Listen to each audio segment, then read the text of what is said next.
couldn't stand this every day. Buried in the 810. Almost every day of your life spent like this, in some dreary office, then the 5-something back home again. Not very bright. Look at them. Every Friday, one says, I have the responsibility of collecting £8,000 from the bank. Every Friday. There's a life for you. Now, if I was a crook, and let's face it, there's none of us perfect, you might call me lucky to be on this particular train. But you're wrong. Look, every Friday at the same time, he picks up 8,000 quid. Now, supposing I hadn't heard that on the train, it might make a difference to me personally, but he'd still be in the running for a nasty surprise. Why? Because I'm many a person with wicked intentions.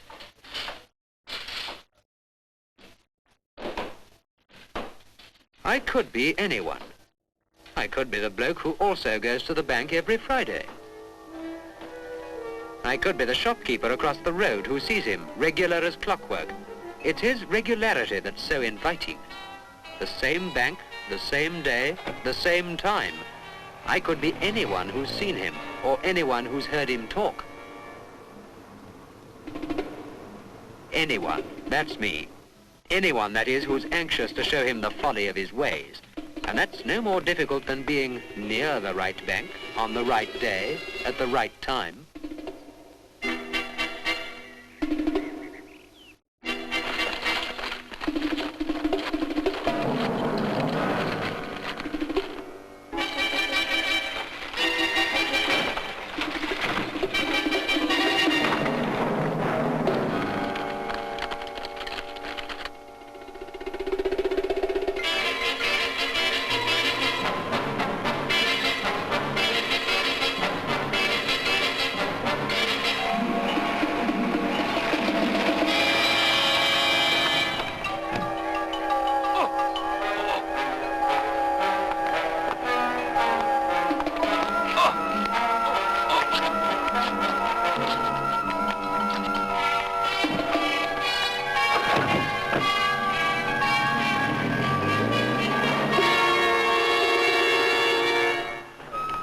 This character works alone.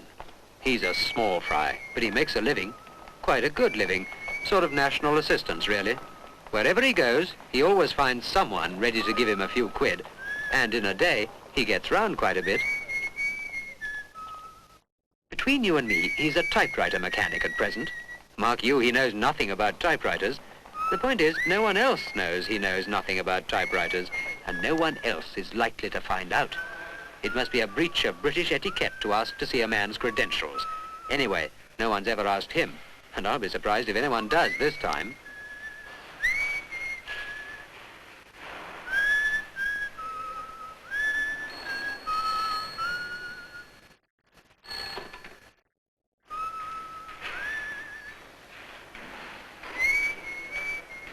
Goodbye, says he. Thanks for your help. Like taking sweets from a baby. It's exactly the same in any shopping centre. You can't see him? Oh, don't worry, he's around somewhere. Oh, but of course you never worry, do you? Honestly, I think I'd made a mistake if my missus behaved like some women. Of course, I know what part of the trouble is. Shopping's so much faster these days. And there's usually someone waiting behind you. You're always a bit afraid you'll cause delay. The trouble is, you're not afraid of the right things. She could be afraid she won't get any more housekeeping money. She could be afraid little Oswald won't pass his 11 plus. She could be afraid she's been short-changed, afraid to check up in case she looks silly.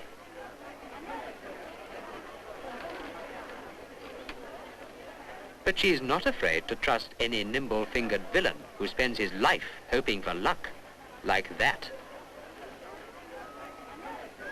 And there he is.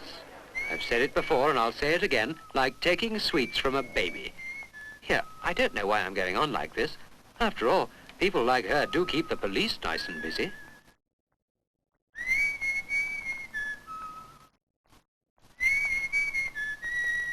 It's not the money, it's the keys he fancies.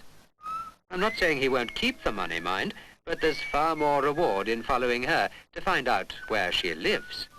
Then he can return, you see, and enter in a dignified fashion. What do you mean she might change the lock? Would you? When I nod my head, you pour. Here's a happy family. Must be a good program. Bit noisy for my taste, mind, but I know plenty who like 'em that way. They say there's no honor among thieves, so I may as well tell you a few things. Pleasant things like, have you ever thought that your favorite program could be enjoyed by people who've never seen it? By people who enjoy your enjoyment to the extent that during the commercials they wish you didn't have to get up and make a cup of tea?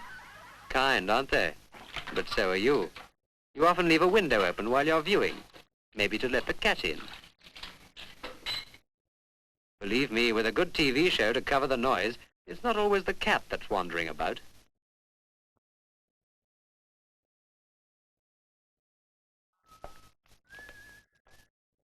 He's quite an actor, this character.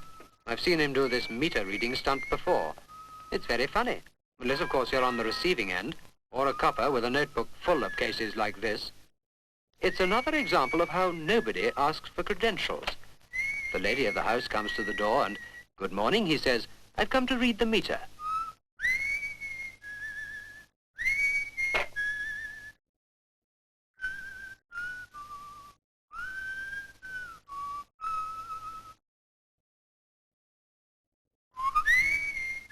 This is where the acting comes in. "Madam," he says, "would you mind going upstairs and switching on the lights and staying there till I call you?" Like taking sweets. You know the rest.